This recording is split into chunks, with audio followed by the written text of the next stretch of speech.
Masa kecil-kecil dulu, saya selalu tengok satu rancangan televisyen dekat TV3 ni. Nama rancangan tu adalah Detik 12.30 malam. Yalah, zaman dulu kan, before sibuk-sibuk kan, yalah, student kan, kadang-kadang tak tahu nak buat apa malam-malam. Kalau tak dapat tidur tu, pergilah cari nas, pergi nonton cerita seram-seram. Last-last tak dapat tidur pula. Dalam semua cerita yang saya tengok tu, ada satu cerita yang saya masih ingat sampai sekarang. Dia mengisahkan tentang seorang wanita yang bekerja sebagai seorang jururawat pula apa, sebagai seorang nurse. Cerita dia bermula pada malam tu, dia kan kerja shift malam, tak silap saya dia kata dia bahagian receptionist, bahagian depan tu yang counter. Pada malam tu dia jaga area-area orang tua. Kemudian dia adalah terima satu panggilan ni yang mana orang tu dia kata, "Cu, pakcik nak air." Jadi dia pun dengan rela hati dia pergilah ambil segelas air untuk lelaki tua tu lah. Time dia on the way ke ward tu, dia masuk, dia cari lelaki tu, dia tak nampak pun lelaki tu di katil dia. Sebab dia lelaki tu bagi tahu pergi ke ward ni, katil ni sekian-sekian. Tapi bila dia sampai ke ward tu, lelaki tu tiada. Dia mula-mula macam seram sikit, tapi dia husnuzon lah. Oh, mungkin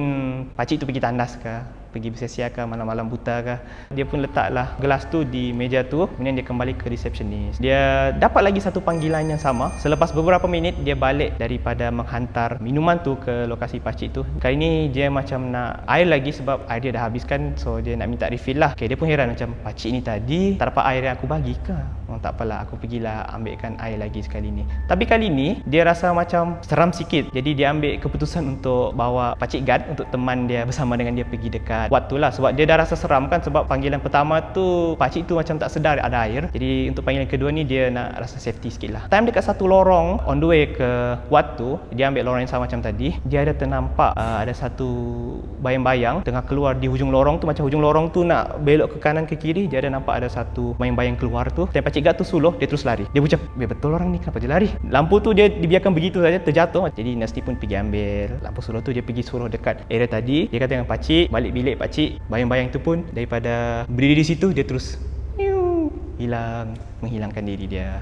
Perempuan tu macam, apa pakcik ni buat ni, pergi merayau malam-malam ni. Time dia di situ, dia pun sedar bahawa gelas yang dia bagi tu dah tumpah air. Jadi dia pun nak pergi receptionist tadi untuk refill balik air. Sampai-sampai dekat receptionist, mata dia agak terbeliak di situ. Sebab dia nampak ada pakcik yang call dia tu. Dia tahu pakcik tu call dia sebab pakcik tu dah beritahu, "Cu, saya call tadi nak minta air." Dia macam terkejut macam, siapa gerangan yang mereka dua nampak dekat hujung jalan tu? Macam mana pakcik yang nak minta air tu tiba-tiba ada di kaunter, sedangkan di hujung jalan tu siapa? Dia tak boleh imagine betapa lajunya pakcik tu dari hujung jalan ke kaunter. Jadi keesokan harinya dia ambil decision untuk letak jawatan sebagai seorang nurse. Waktu perempuan tu cerita, dia memang cerita full of feeling. Dia macam betul-betul dia tak dapat lupakan lah. Boleh nampak emosi mata dia tu, dia punya penceritaan dari segi dia punya detail tu. Dia memang ingat. Kalau saya di tempat yang sama dengannya, rasanya saya tak akan menegur benda tu sebenarnya. Benda yang kita tak tahu siapa benda tu, tiba-tiba kita tegur. Makcik tu je yang berani tegur. Kalau saya, mungkin saya lari kot.